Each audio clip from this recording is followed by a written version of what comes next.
Hello everyone. So here is the project for the beetle maze, also done in Pictoblox and Python.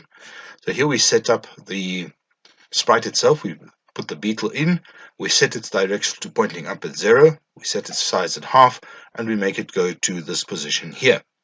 So in the while loop, here are all the direction functions. If the up arrow is pressed, it sets the direction to point up and moves 5 pixels. Down arrow points it down 180 and moves 5. Left arrow moves 90 degrees, minus 90, also 5 steps or 5 pixels, whatever the case may be. And the right arrow turns it to 90 and moves 5.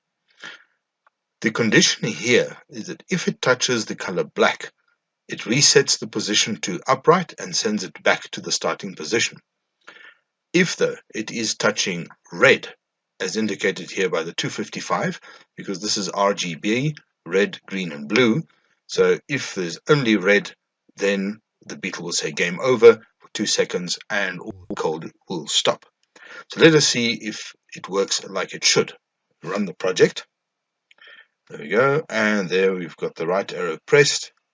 So there the beetle is moving. And let's see if we touch the black. Bang!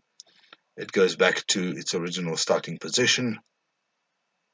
There we go. It's moving nicely along, ticking along as it were, through the maze. There we are.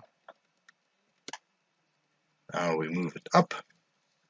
So the up arrow key code is working perfectly. Right, and now we move the left. So you can see it's pointing in the direction, left direction, minus 90. Moving 5 steps as required. I don't want it to go smashing into the wall just yet. There we have the up arrow. Ooh, I missed that wall by a hair's breadth. Ha! There we go. Now it starts to go in the last course, and if I hit a wall now, it will be a subject about which to cry many, many tears. There we are. Now we do the last little sprint. Up we go without touching the black border. There we go. 1, 2, 3. We get to the apple, and bang, game over. And you can see down here the code execution stops. Once again, a project lots of fun. Thank you.